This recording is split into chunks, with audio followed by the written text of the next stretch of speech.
All right, folks, welcome to another edition of Ascension Outdoors. I'm Lyle Johnson. And I'm Goosie, guys.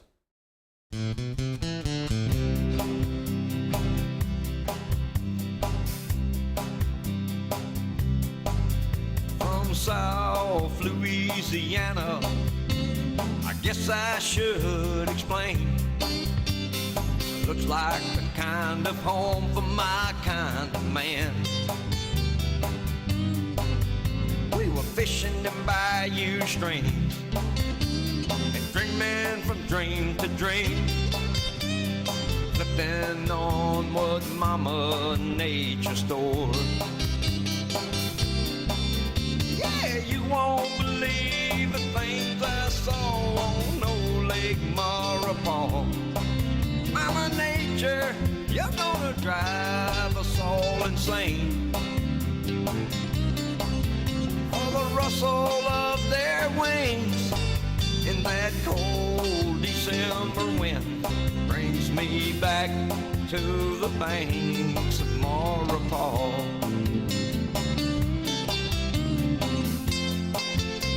Ascension Outdoors is brought to you by the following sponsors.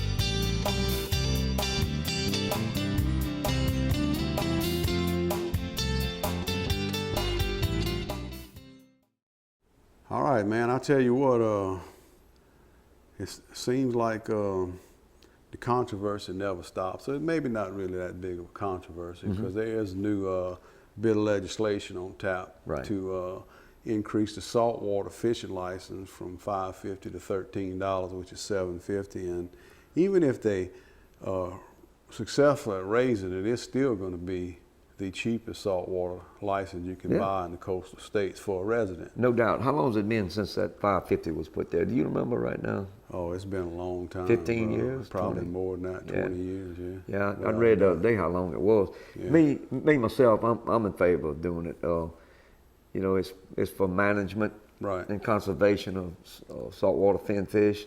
So I'm all for that. Now, the big drawback on that is, you know, anytime you're fooling with politicians and all, and you know, I talk about this kind of stuff all the time, you know, if that money gonna be there for what it's supposed to be there for, you know, they're gonna try to steal that. And well, you know, I'm gonna just read the main paragraph. There's a lot of stuff in the bill. It's about 2.5 pages, and it's not real complicated, real easy to read, but just talks about reenacting and amending and it's Senate Bill 1082 relative to saltwater fishing license to increase the fee for saltwater fishing licenses, to dedicate the funds derived from the increased cost to saltwater fish research and conservation, also to create saltwater fish research and conservation fund, which is supposed to be dedicated to, and to provide for related matters. Now that's the phrase that got my attention.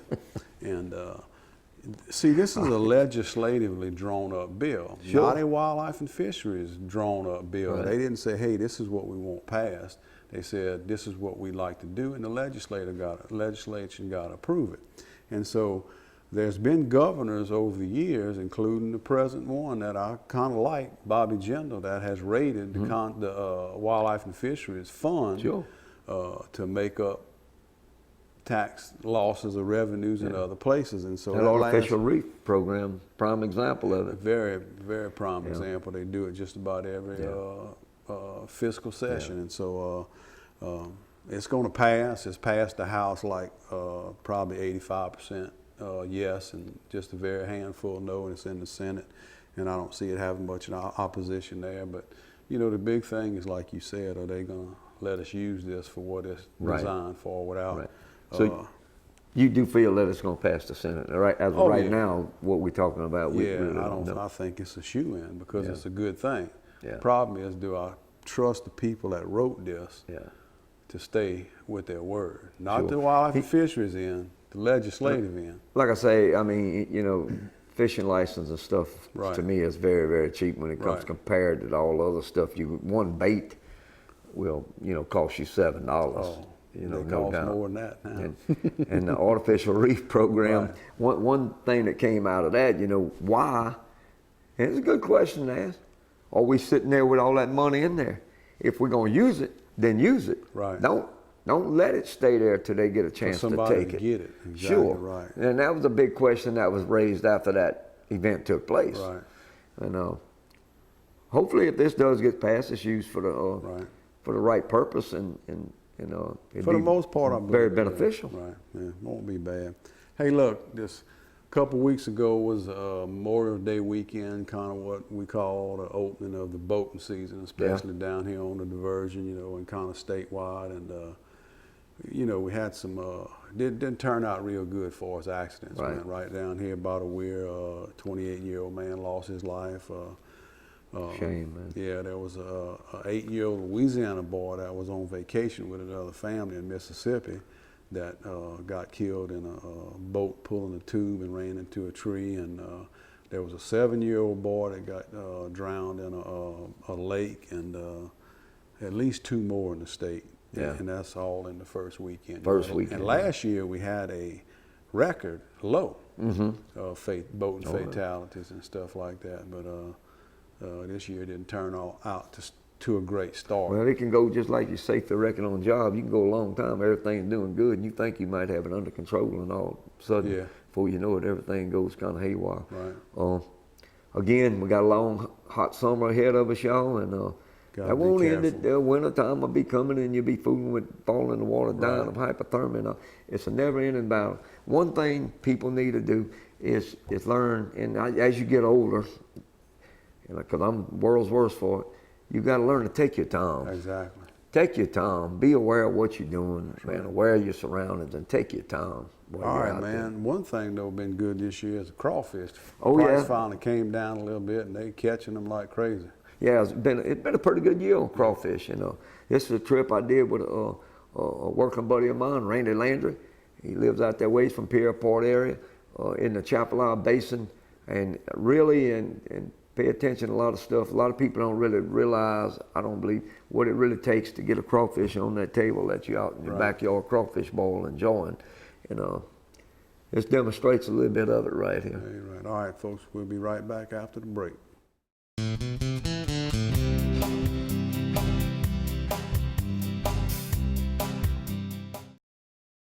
Hi, I'm Chris Lohr. Family has always been important to me, and I believe it is the foundation of our community. On the Ascension Parish Council, I'm working hard every day to make Ascension a better place. I'm honored to be of service and proud to call Ascension Parish home. Roland J. Robert Distributor in Burnside has been keeping South Louisiana fueled up since 1924. We provide wholesale fuel and petroleum products to industries and service stations. We also specialize in the development of retail convenience stores. Our people have the expertise and support to help you start a thriving business.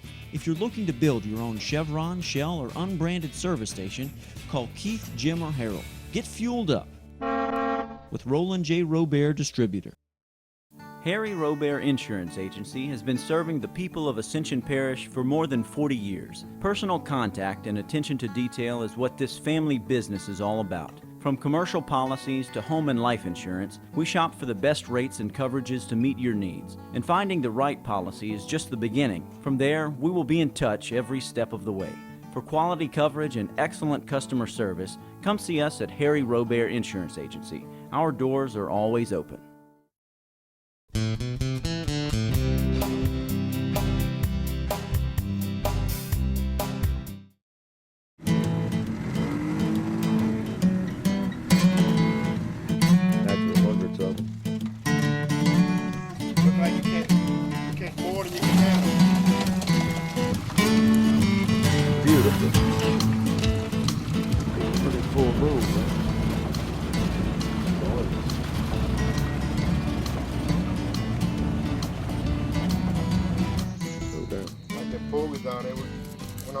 I'm gonna throw them just one to the trap, the whole poke.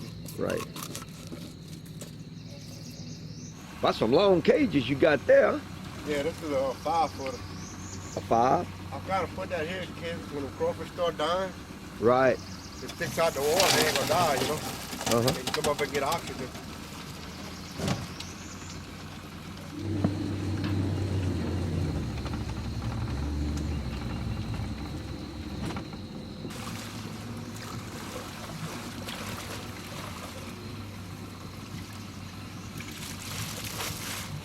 I got a few of these. Oh yeah. Of course, right now they're underwater right here. Go from over there to over here, it's a little deeper. That water's pretty deep in here where we at right now, ain't it? Yeah, yeah. Look like 5-6 foot.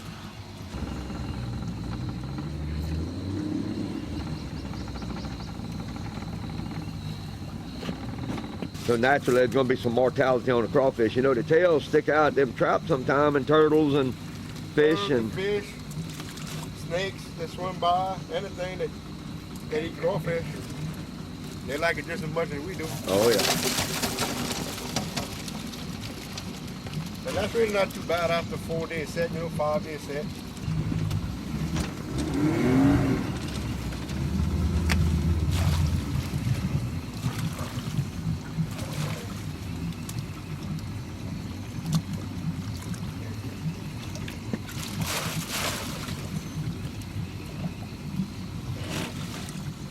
You can tell it's been a while, there ain't nothing but bone left in there. Yeah. All that little fish bones. See, that's another one. You'll have that here and there.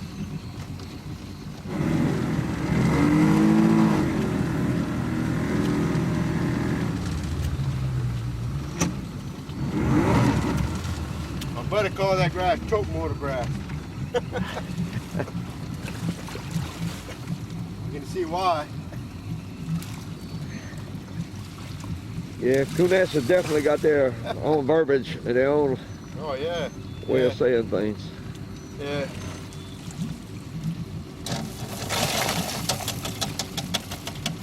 Not too bad.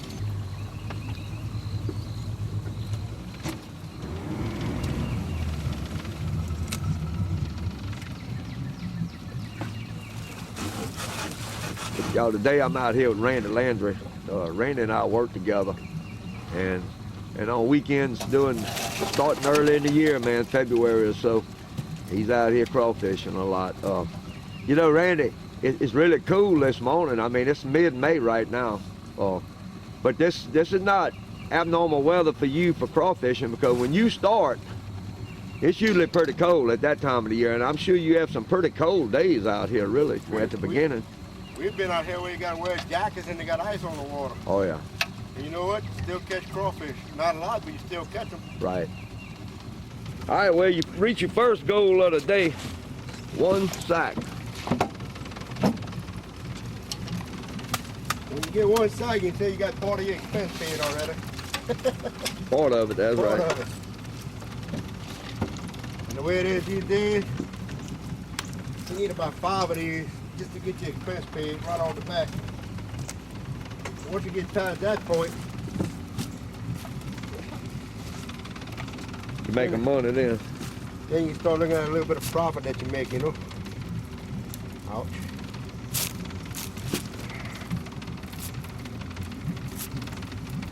Ready for the market. Yep, ready to go. There ain't no finer crawfish in the world than that right there. It's funny how this place changes in a week. Because one day you got your trail cut, next week when you get here after 4 days, it's all covered with grass. It don't take long, boy. But by this time of the year, it's done really growed up big time. And you can hear them back there, the motors, while you're fishing and stuff, to hear them fighting it and all, especially when the water starts going down. And at some point, they do this with P-rows and things. I've been fishing here for 30 years in this area. A lot of people move, but I try not to move. It's a lot of work. Sure. And that, you know, that's great. You've been in here for 30 years and been catching crawfish in this general area for that long. That's good. You know, some years are better than others. I mean. That's right. Some years you might not do real good. Some years look like you catch more than you can handle.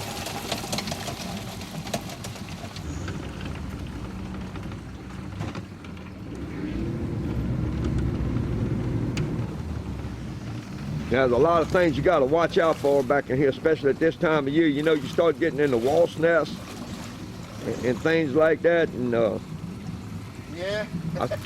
I see Randy, he digs down that grass with his hands like they ain't got no cottonmouth or anything in here, but they do.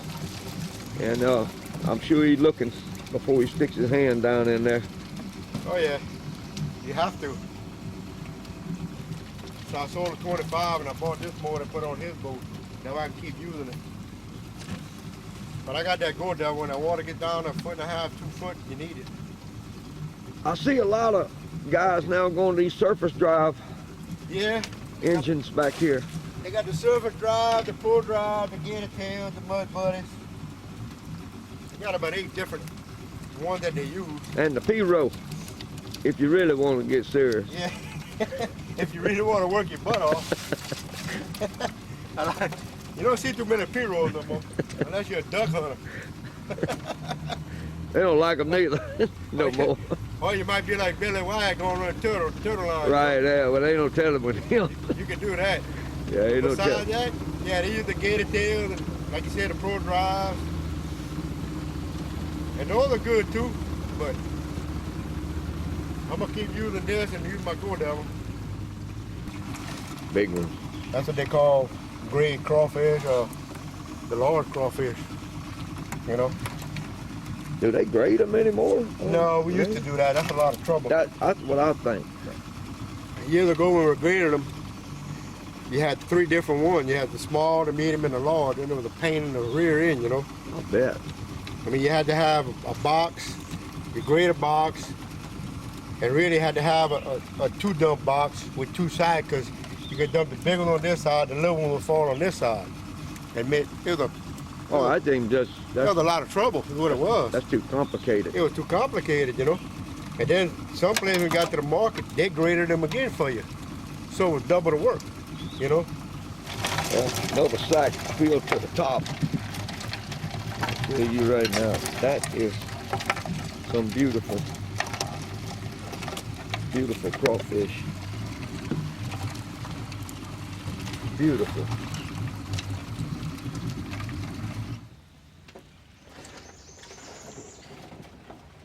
Well, as you see, it's getting on up in the day right now. A little bit, and the sacks are mounting up. Matter of fact, got another one right there, full of Atchafalaya Basin crawfish. That right there is a beautiful crawfish. That's not the only one by far that we have like that right there. I mean, there's naturally hundreds of them. Hey Randy Landry took his time to bring me along on this crawfishing today in the Atchafalaya Basin. I sure appreciate the opportunity to do that, bro. I thank you so much for doing that. Ain't no problem. What a beautiful place this is. It brings back some old memories of times that I used to fool with this a little bit, but I think the main thing I want to get out through this, and I like to do this every now and then, because it really puts it in perspective what a crawfisherman goes through. Right, right. I mean, we're up to what, 7, 8 sacks right now. It's 10:30. That, you know, that ain't all that bad. No, we're doing good. We're doing good. Time. We're making good time. Yeah. And doing real well. Now you got to understand, these nets, these traps that we running today, Randy, they were baited last week. I mean, we work all week long. So. Right. They were being last Saturday. That's right. Been darn near a week ago, 6 days ago. So they sit here, you lose some crawfish, some die. Depending which area you're in, we went through some areas that had bad water. That's right. This morning, and some of the crawfish died naturally. And then other areas catch more. And then through Tom, I mean, the fish and turtles and snakes and just some of them just die over a week's time being in the trap, you know. Yeah. So now your run tomorrow morning will be a whole lot better than what it is now. We got fresh bait now, you're gonna run it tomorrow morning. Be like a fresh place tomorrow morning. That's right. After I ought to do real good tomorrow morning before I get to this spot. Yeah. You know. Well, we hopefully the trap will fill up. Yeah, hopefully so. 10 sacks.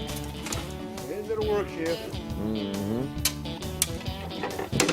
10 sacks.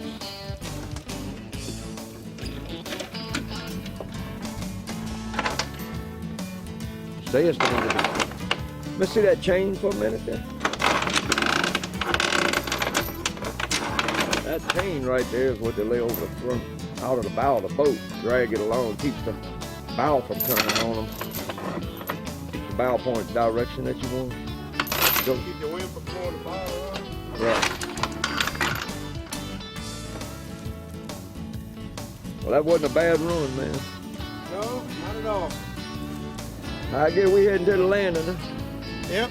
We're gonna take the apron off, put the life jacket on, and we're out of here. That's what I'm talking about. Thanks again, man. Ain't no problem. I'm glad you came with me. Come here, give me some company today. There you go.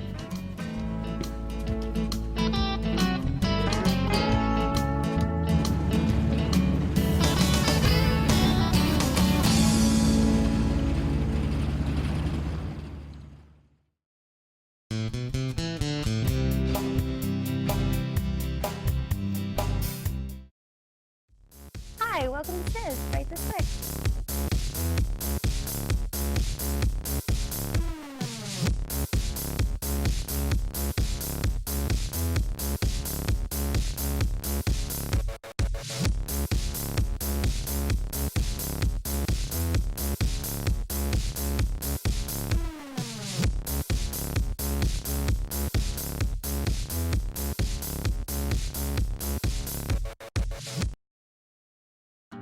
Whether it's keeping you warm through the winter, helping you get dinner on the table, or making sure your fresh catch is fried just right, Ferrellgas makes your house a home. Our dependable nationwide network ensures you have propane when you need it. When choosing a propane supplier, you want the right partner. Ferrellgas employees live right here in Louisiana, so they understand the needs that you have as a home propane user. Join the Ferrellgas family today.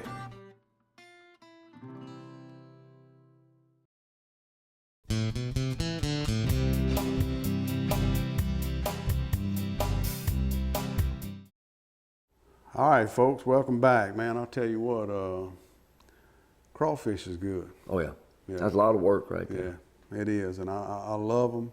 You know, bald is good, but man, etouffee or a good stew and even a crawfish bisque, you can't hold it. They're delicious. Yeah. Man, you ain't the only thing in the world that likes them, no. Oh, no, everything. Birds, snakes, frogs, fish. Oh, yeah, they love them. Everything you can imagine loves them. I've taken some this year and caught me some catfish off the pier, so I know what likes them.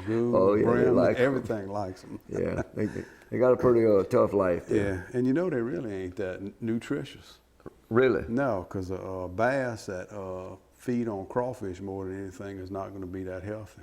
It's less protein in a crawfish than there is in a brim or a shad. I didn't realize that. Something like that. They like them, though. Oh, they love them. Of course, a lot of things I like ain't too nutritious neither, but I like it. All right, folks, first picture I got right here, Linda Italian caught this nice mess of catfish, bro, in Bell River on May the 25th, fishing with noodles, bro. We was just talking about that, bro. And the big ones, I saw blue cats, too. She got a pretty good mess of fish there. Go ahead, Linda. Yeah, right. Nice mess of fish there. I'm going to do a little of that noodle fishing myself full on. Right. Hey, got a picture right here. T. Kurt Rouillet, myself, and Clint Walker with a mess of rabbits from Spanish Lake area, Spanish Lake Hunting Club. Wet morning there, a big storm come through, hailstorm, you know, got out there and didn't really get to hunt that long, and I forget how many we had. We had 13, 14 rabbits in just a little while there. Good rabbit hunt. Great group of guys to go with there. I enjoy that, y'all. All right, next picture I got right here is Mr. Matthew Eldridge, young man, killed his first buck with a bow in St. Francisville this past deer season. Man, he got a little bit of that red rouge on his face too, you know. So he got the blood treatment. Yeah, congratulations. Yeah. That's a great job there, buddy. Yeah, hope you get another one this year. Yeah, you're right. Here's old Richard Gotro holding up a nice bass, a 4-pounder. He was pond fishing that day right there. He didn't tell me which pond, naturally, but that's a nice bass right there. Beautiful fish. Look like he's doing it the old style way too. I see a paddle in the boat, no trolling motor. Yeah. You don't see that too often though. No, not too often. Not too often. I did see just while we're talking about it, old Billy Wag though. He still fishes out a bateau sometime around 51 Canal at Rudolph. He just puts in one of them sloughs off the side and paddles out to his fishing spot to fish brim and catfish a lot of times. He does real well, no motor or anything. Right. Just paddling a bateau. A lot of times you don't need all the other stuff. All right, Trent LeBon killed this turkey in Franklin County, Mississippi in April this year. They worked the bird early that morning, but he wouldn't come in. They went back to the roost area at 9:30 and called him in at 10, full strut and gobbling. That's the way to do it. That's right. Alan Allred, he's kind of he loves to hunt turkeys, yeah. but he likes to call them in for other people. Yeah. He called this one in for him too, bro. Congratulations, Trent. Yeah, no doubt. Yeah, that's an old trick right there. If you don't want to come in the morning, go try him a little later on. Yeah. Looked like it worked for that one there. Not for the turkey so much, but for the hunters it worked. That's right. Hey, here's Mike Lambert with a nice 90-pound yellowfin he caught out of Venice March of this year. I hadn't been hearing a whole lot about what, you know, blue water fishing this year like I normally do about tuna and all, but Mike and the group that he went with actually caught a nice mess of fish. They've been catching some tuna and they've been wearing the wahoo out. Really? Yeah, my next door neighbor went the day before yesterday, and of course, they limited out on red snapper in Venice, you know, in East Bay, and then they went out a little ways and found a grass line and caught a few dolphins as well. One nice one and a bunch of chicken dolphins. Yeah. They did pretty good. Oh, that's exciting. Yeah, you're right. All right, this here is Tony Smith Jr., he's on the left, Kevin Castor Jr., and Tony Smith Sr. on the right. They caught these fish fishing in Lake Veretta on May the 3rd for the East Ascension High School fishing tournament. Now, they won 5 of the 7 categories with these fish, and so they got bass, they got catfish, they got brim, and they got saccalay. And so there were different divisions, you tell me? Yeah, they must have won total weight, big bass, catfish, brim, and something else. But they won 5 out of 7. That's my kind of fishing rodeo there. Oh, that's right. Congratulations, fella. Yeah, that really. was a good job. Yeah, no doubt. Kind of remind me of old East Ascension Sportsman League fishing right. rodeo That years rodeo. ago when they had rough fish division and brim division, bass division, and saccalay division, you know, on its own. Yeah, you're right. Everything was separated there. Hey, here's a nice redfish here, the biggest one he ever caught now. He catches a lot of fish, this young man. Brayton Carter caught this 30-pound red May 17th, 41-inch long. Boy, he's holding him like he loves him too. I know you do, man. Congratulations on that. I think that fight took like 20 minutes to get that fish in. I've been there before. Congratulations on that, Braden. He's a fine little outdoorsman, he is. They love to pull. Yeah, they pull. They pull. All right, folks, appreciate y'all tuning in, man. Send your pictures in to AscensionOutdoorsAtETail.net. Or friend us on Facebook, man. We got a bunch of friends out there. I know I don't know all of y'all, but I appreciate y'all tuning in and sending your pictures. We're getting more all the time. That's right. Friends, that is, and pictures. So we'll see you on the next Ascension Outdoors.